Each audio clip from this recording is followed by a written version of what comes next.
बस ऐसी बातें ही करते रहते हो। भाभी, आज रात मेरे साथ सो, फिर तुम्हें पता चलेगा कि मैं बस ऐसी बातें करता हूँ या कुछ कर भी सकता हूँ। अच्छा, मैं आज रात तुम्हारे पास आऊंगी और देखूंगी कि तुम क्या कर सकते हो। मैं आज रात इंतजार करूंगा। मेरे कमरे का दरवाजा खुला रहेगा। उठो, मैं आगे हूँ, अपना जोर आजमाओ।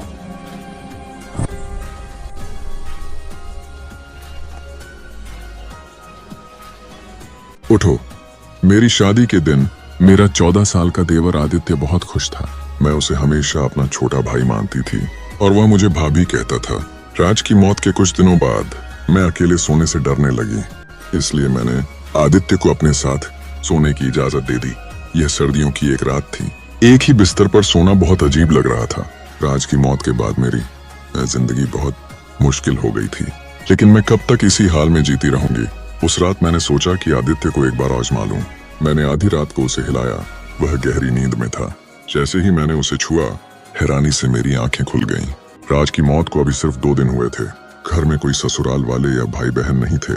राज का इस दुनिया में बस उसका छोटा भाई आदित्य ही था। आदित्य की उम्र सिर्फ 14 साल थी। वह मुझसे बहुत छोटा था। मैंने उसे कभी छोटे भाई से ज्यादा नहीं समझा। जब मेरी शादी हुई थी तो वह बहुत खुश था। वह कहता था कि उसे नई माँ मिल गई है, लेकिन मेरी माँ मुझे हमेशा चेतावनी देती थी, बेटी, तुम्हारा देवर तुम्हारा बेटा नहीं है, उससे कुछ फासला रखो। वह बड़ा हो जाएगा तो तुम्हें शर्मिंदगी उठानी पड़ सकती है। वह कहती थी कि कई बार देखा है कि देवर बिना वजह तुम्हारे कमरे में आ जाता है। यह ठीक नहीं। तुम शादीशुदा हो, घर की इज्जत का ख्याल रखो। मैं अपनी माँ की बातों को गलत समझती थी और आदित्य से नाराज हो जाती थी। लेकिन जब राज मुझे छोड़कर इस दुनिया से चला गया तो मेरी आंखों से आंसू थमने का नाम नहीं ले रहे थे। मैं सोच भी नहीं सकती थी कि वह मुझे एक 14 साल के लड़के के साथ अकेला छोड़ जाएगा। मेरी जिंदगी मुश्किल में थी। रो रो कर मेरा बुरा हाल हो गया था। रात के 12 बज रहे थे और आदित्य अभी तक घर नहीं आया था। शायद वह अपने भाई के रिश्तेदारों के पास था। मेरे दिल को सुकून था कि अगर वह ना आए तो बेहतर है, क्योंकि अगर आ जाए तो मैं और बेचैन हो जाऊंगी। माँ की बातें बार बार याद आ रही थीं। इतने में बड़े घर के दरवाजे पर दस्तक हुई। मेरा दिल तेजी से धड़कने लगा। बाहर से आदित्य की आवाज आई, भाभी, दरवाजा खोलो। मैं हूँ। मैं डरते डरते दरवाजा खोलने लगी। आज यह घर मुझे वीरान जंगल लग रहा था और आदित्य एक छोटे भेड़िए की तरह।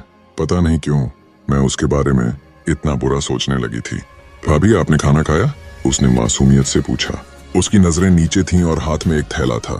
थैले में चावल थे जो होटल से लाए हुए लग रहे थे। उसने प्लेट में चावल मेरे सामने रखे और कहा, भाभी, मुझे पकाना नहीं आता, इसलिए बाहर से लाया हूँ। खाओ, वरना भूख से कमजोर हो जाओगी। मैं अपने भाई के बाद अपनी माँ को भी खोना नहीं चाहता।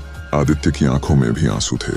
वह मुझे माँ कह रहा था, लेकिन माँ की बातें मेरे दिमाग से निकल नहीं रही थीं। फिर उसने कहा, भाभी, फिक्र मत करो, मैं तुम्हारा सहारा बनूंगा।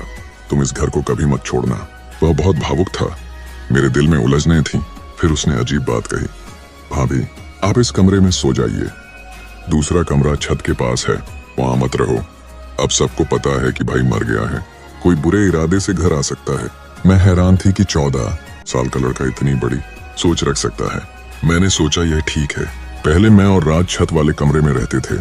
आज पहली बार दूसरे कमरे में आई थी, लेकिन आदित्य के कमरे में जो देखा उसने हैरानी से आंखें खोल दी। कमरे का दरवाजा बंद करते ही मेरी नजर अपने जेवरों पर पड़ी जो मैंने ताले में छिपाए थे। आदित्य ने यह सब कैसे जान लिया? मैं डर गई। सोचा सुबह पूछूंगी। उस वक्त मुझे बहुत नींद आ रही थी। दरवाजा अंदर से बंद किया और सोने की तैयारी की। अजीब नींद थी।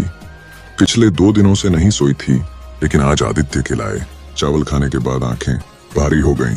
एक पल के लिए ख्याल आया कि चावलों में कुछ मिला है, लेकिन सोचने का मौका नहीं मिला और मैं गहरी नींद में सो गई। जब जागी तो सुबह के 10 बज रहे थे। मैं हैरान रह गई, इतनी गहरी नींद कैसे? ये नॉर्मल नहीं था। बाहर निकली तो आदित्य किचन में चाय बना रहा था। अभी नींद अच्छी आई? उसने मुस्कुराकर पूछा। मैंने थके लहजे में कहा, हाँ, बहुत सोई। उसने धीरे से कहा, भाभी, आप सोती क्यों नहीं? मैंने चावलों में नींद की गोलियां मिला दी थी। मेरे दोस्त ने बताया था कि अगर नींद ना आए तो खाने में मिला दो, आप आराम से सो जाओगी। मैं दंग रह गई। आदित्य, तुमने यह कैसे सोचा? क्या तुम मुझे बेहोश करना चाहते थे? उसने फौरन कहा, नहीं भाभी, बस चाहता था कि तुम आराम करो। देखो आज तुम फ्रेश लग रही हो, चाय पी लो। उसने चाय पेश की। मुझे शक था। उसने कहा, अगर शक है तो सामने पी लूंगा। आधा तुम आधा मैं। उसने घूंट लेकर दिखाया। उसके मासूम चेहरे को देखकर मेरा शक कम हो गया। उस दिन उसने जेवर बेचने की बात की। एक ईमानदार चाचा है, जेवर बेचकर पैसे मिलेंगे और हम घर खरीद लेंगे। कब तक किराए के घर में रहेंगे? मैं हैरान थी। 14 साल के लड़के की इतनी बड़ी सोच। मैंने ससुराल वालों से मशवरा लिया। उन्होंने कहा, तुम विधवा हो, हमारे घर आ जाओ, घर खरीदने की जरूरत नहीं। लेकिन मैं जानती थी कि वे मेरा बोझ नहीं उठाएंगे। आखिरकार जेवर बेचने का फैसला किया। आदित्य ने जेवर चाचा को दे दिए। सिर्फ 2 दिन बाद जयपुर में एक अच्छी जगह पर घर की चाबियां और कागजात मिल गए। मैं हैरान थी। लोगों को महीनों लगते हैं, आदित्य ने 2 दिन में कैसे? उसने कागजात मेरे हाथ में रखे और कहा, भाभी घर की सफाई करो, फिर मुझे एक जरूरी बात करनी है। वह बेचैन था। शाम को मैंने अच्छा खाना पकाया जैसे राज के लिए पकाती थी, लेकिन आदित्य रात 10 बजे तक नहीं आया। रात के 12 बज गए थे। दरवाजे पर दस्तक हुई। मैं गुस्से में थी। कहाँ गए थे? मैं तुम्हारी विधवा भाभी का इंतजार कर रही थी। खाना पकाया और तुम आवारा बन गए। उसने गुस्से से कहा, भाभी इसे रोक दो, जो पकाया है खा लो, और अपने कमरे में चला गया। उस वक्त वह 40 साल का आदमी लग रहा था। मैं पछताती रही। रात को उसके कमरे के दरवाजे पर दस्तक दी। उसने दरवाजा खोला और कहा, भाभी कुछ कहूं? फिर जो उसने कहा मेरी आंखें फट गईं। भाभी मैं तुमसे शादी करना चाहता हूँ। आदित्य, तुम कैसे सोच सकते हो? तुम मुझे माँ कहते थे, अब अचानक क्या हुआ? तुमने इतनी बुरी बात कैसे की? मैं गुस्से से जल रही थी, लेकिन वह बिना शर्म के देख रहा था। मैं उसकी आंखों से डर गई। खामोशी से अपने कमरे में आई और दरवाजा बंद कर लिया। सोचा आज के बाद उससे बात नहीं करूंगी। ये घर मेरे नाम है। अगर दोबारा ऐसी हरकत की तो निकाल दूंगी। सुबह दरवाजा खोला तो कमरा खाली था। आदित्य चला गया था। बाहर का दरवाजा बाहर से बंद था। उसने मुझे घर में बंद करके छोड़ दिया था। मैं बेबस थी। राज की मौत को 1 महीना हो चुका था। आदित्य बहुत बदल चुका था। शाम को दरवाजे पर जोरदार दस्तक हुई। दरवाजा खोला तो 3-4 आदमी खड़े थे, दाढ़ी वाले, गुस्से में। विधवा औरत अकेली रहती हो? तुम झूठ बोल रही हो। तुम्हारा देवर भी तुम्हारे साथ रहता है। ऐसे लोग मोहल्ले को गंदा करते हैं। मैंने कहा, हमने क्या किया? वे बोले, 14 साल के देवर के साथ अकेली रहती हो, माँ बाप के घर जाओ, हम बर्दाश्त नहीं करेंगे। मैंने दरवाजा बंद किया। आंसू बहने लगे। ये सब आदित्य की हरकतों का नतीजा था। उसने अफवाहें फैलाई होंगी। मैंने सामान बांधना शुरू किया। अब यहाँ रहना नामुमकिन था। यह दुनिया अकेली औरत को खा जाती है। घर जो कल तक मेरा था, आज दुश्मन लग रहा था। हर दीवार से आदित्य की आवाज गूंज रही थी, भाभी हम सारी जिंदगी साथ रहेंगे, तुम मेरी हो और मैं तुम्हारा। मैंने आंखें बंद की तो उसकी चमकती आंखें सामने आ गईं। मासूमियत के भेस में कुछ और छिपा था। क्या वह सचमुच सिर्फ 14 साल का बच्चा था, या वक्त से पहले उसके अंदर कोई और जाग चुका था? रात का अंधेरा था। बाहर हवा चल रही थी। दरवाजा हल्का बज रहा था, जैसे कोई अंदर आने की कोशिश कर रहा हो। मैंने सुनने की कोशिश की, कोई आवाज नहीं, लेकिन दिल कह रहा था कि आदित्य वापस आ रहा है। जब वह वापस आएगा तो क्या करेगा? घायल करने की कोशिश या कुछ और? अचानक मोबाइल की लाइट जल उठी।